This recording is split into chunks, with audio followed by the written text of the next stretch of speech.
Ketika Atalia ibu Ahazia melihat bahwa anaknya sudah mati, maka bangkitlah ia membinasakan semua keturunan raja.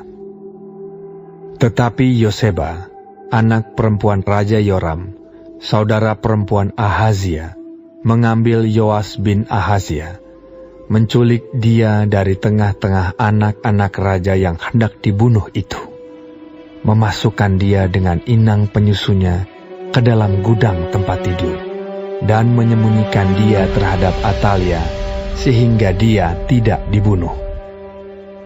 Maka tinggallah dia 6 tahun lamanya bersama-sama perempuan itu dengan bersembunyi di rumah Tuhan, sementara Atalia memerintah negeri.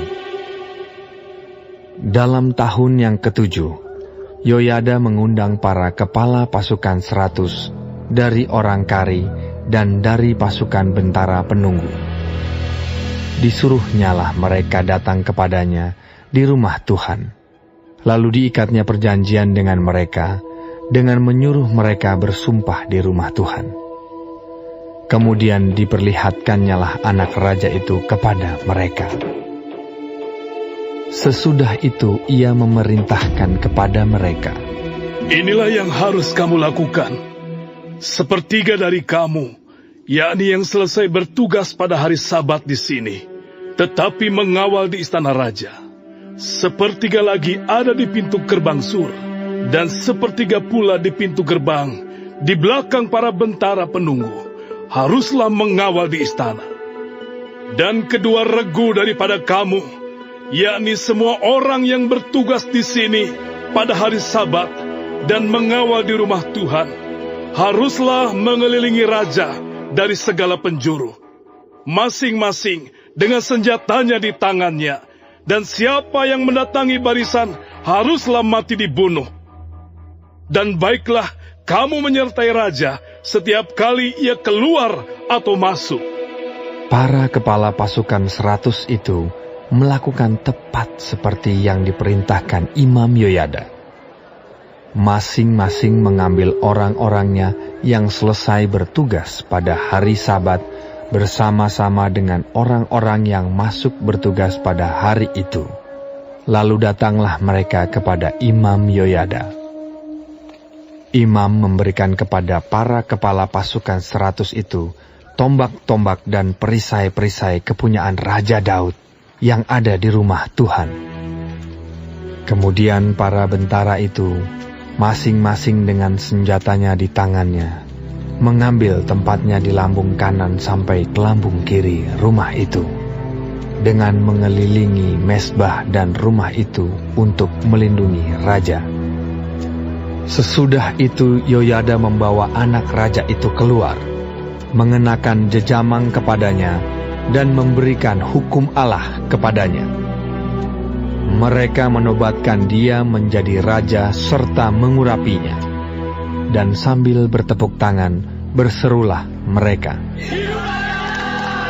Ketika Atalia mendengar suara bentara-bentara penunggu dan rakyat, pergilah ia mendapatkan rakyat itu ke dalam rumah Tuhan. Lalu dilihatnyalah raja berdiri dekat tiang menurut kebiasaan, sedang para pemimpin dengan para pemegang nafiri ada dekat raja. Dan seluruh rakyat negeri bersukaria sambil meniup nafiri. Maka Atalia mengoyakkan pakaiannya sambil berseru, "Khianat!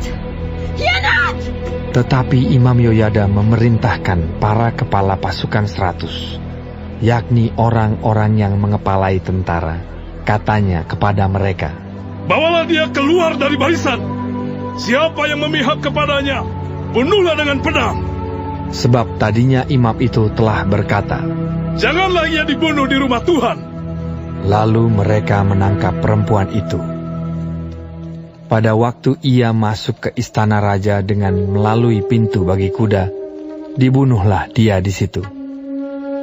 Kemudian Yoyada mengikat perjanjian antara Tuhan dengan raja dan rakyat, bahwa mereka menjadi umat Tuhan, juga antara raja dengan rakyat. Sesudah itu masuklah seluruh rakyat negeri ke rumah Baal, lalu merobohkannya, Mereka memecahkan sama sekali mesbah-mesbahnya dan patung-patung dan membunuh Matan, imam Baal, di depan mesbah-mesbah itu. Kemudian Imam Yoyada mengangkat penjaga-penjaga untuk rumah Tuhan. Sesudah itu, ia mengajak para kepala pasukan 100 orang-orang kari dan para bentara penunggu dan seluruh rakyat negeri. Lalu mereka membawa raja turun dari rumah Tuhan. Mereka masuk ke istana raja melalui pintu gerbang para bentara. Kemudian duduklah raja di atas tahta kerajaan. Bersukarialah seluruh rakyat negeri dan amanlah kota itu. Setelah Atalia mati dibunuh dengan pedang di istana raja.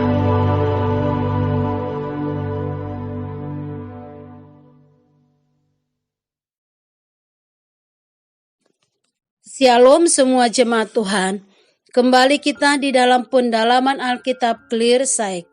Sekarang kita sudah memasuki kitab 2 Raja-Raja 11. Tuhan Yesus memberkati.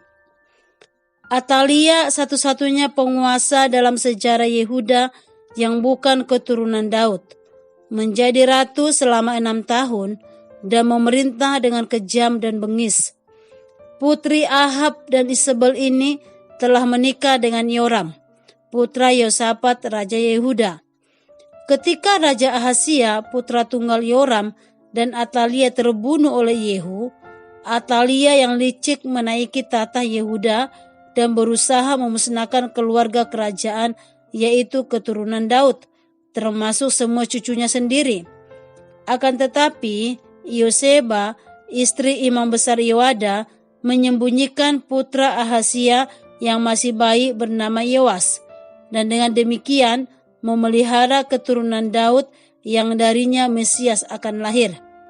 Yoyada adalah suami Yoseba, imam besar Tuhan sepanjang masa pemerintahan Atalia di kerajaan selatan. Ia menghasut orang untuk menggulingkan Atalia, menobatkan Yoas di tahta dan menuntunnya untuk setia kepada Tuhan. Perbuatan Yoyada ini memelihara keturunan Mesias. Imam Yoyada mengarahkan Yoas yang masih muda untuk memperbaharui perjanjian di antara Tuhan dan umatnya dan membinasakan agama Baal. Rencana Tuhan atas hidup Yoas tidak dapat dibendung oleh Atalia. Yoas pun terhindar dari pembunuhan. Selama masa pemerintahan Atalia, selama itu juga Tuhan menyertai Yoas di dalam persembunyiannya. Manusia boleh berencana, tetapi Tuhan yang menentukan. Dan Yoas pun menjadi raja yang membawa perubahan di bidang rohani di dalam kerajaan Yehuda, di mana dari penyembahan Baal menjadi penyembah Allah Israel. Mungkin kita pernah berkata atau mempertanyakan akan pertolongan Tuhan ketika kita menghadapi kesulitan. Dan mungkin juga kita lupa akan janji Tuhan, lupa akan rencana Tuhan atas hidup kita. Tetapi percayalah, seperti Yoas menunggu 6 tahun untuk menjadi raja, tetaplah percaya dan setia akan rencana Tuhan di dalam hidup kita. Pasti yang terbaik dan terindah meski harus menunggu waktu yang lama. Segala sesuatu akan indah pada waktunya. Amin. Tuhan Yesus memberkati.